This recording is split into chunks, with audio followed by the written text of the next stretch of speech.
A unique thing, I would say, which I thought was missing amongst what everyone was thinking about their ventures and all, was they were really focusing a lot on Jugaad and how to make a plan successful, how to do that in a smaller scale, which is right when you are beginning. But let's say in a longer run, I ask everyone that what is your funding mechanisms, or how do you want to scale it. So I really thought that was missing, and that's what I want to highlight, and should be a unique thing, that you should make a venture which is really scalable, really structured, and really something which can be amplified via, let's say, I'm working in Commonwealth, World Economic Forum, in UN, etc.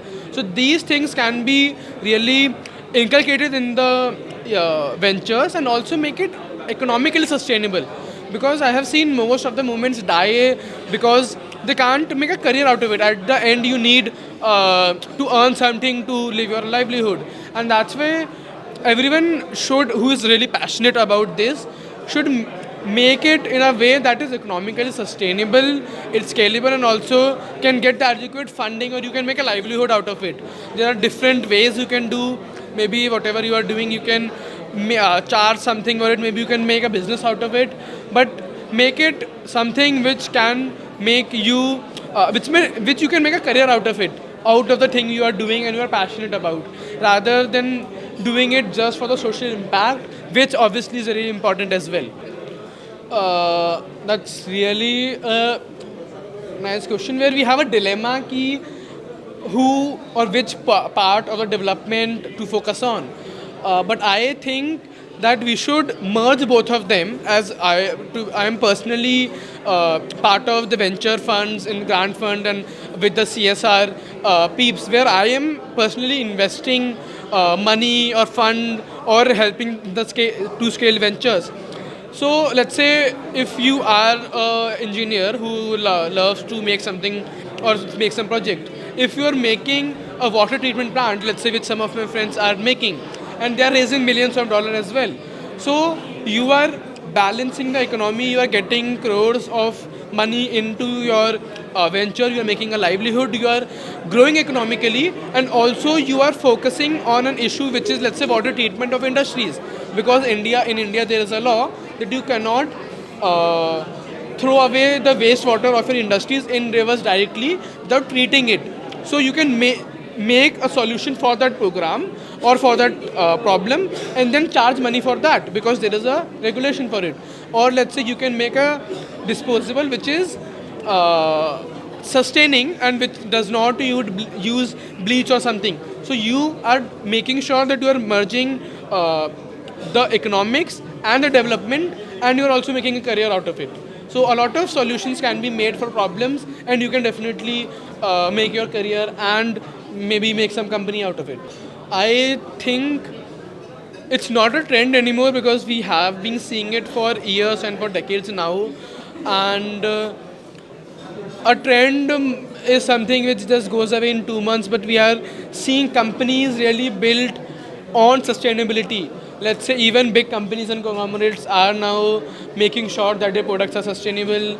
H&M or even all the big brands in fashion are making sure that their clothes which are being made are sustaining. There are thrift stores in metropolitan cities where people are buying used clothes for them, and they're not buying fresh clothes. So a lot of it is making sure that there is a new industry itself which is being developed, which is around sustainable living, sustainable, let's say, ET sustainable, fashion sustainable, co-living sustainable, transportation. So a lot of companies will be built in this space, and we really should make sure, and also you can command a green premium out of it.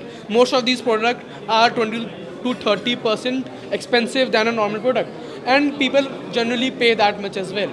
So I guess it's not a trend anymore, and we really are seeing big companies being built in this space. Sure, there can be uh, and there should be a lot of regulations on NGOs, on different developmental bodies, and also there should be some policy changes, and we are seeing that as well. Though as much we can hate it, it's really slow from any governmental side, because institutional, as big as and as diverse as India, policies being made and then implemented will have, let's say, and then their effect being noticed around us. It will take us at least a decade of time to see if those policies actually work, and then those policies will have to be then edited or changed, or there should be amendment to make sure that these are actually giving the results which we intended to. So yes, there should be a lot of changes by the government, but I see there are a lot of focus by the government on, let's say, deep tech, or let's say other sectors, and also startup policies and all, which really give grants up to 20 lakh, 30 lakh or crores. A lot of being brands are built out of it.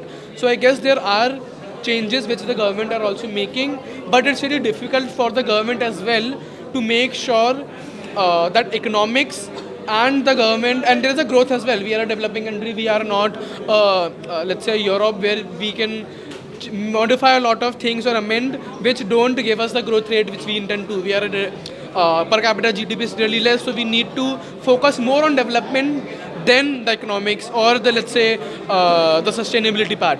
So there should be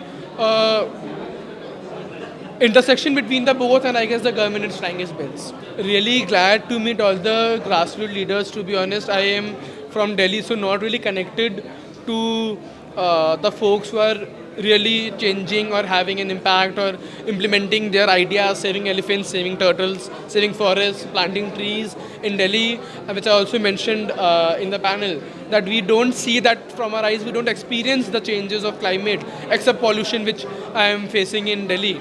And there is not a lot which I can do for pollution, let's say, but here people are seeing the changes, they're living through it, the cyclones, the forest cover. I guess it's one of the largest in among the largest states.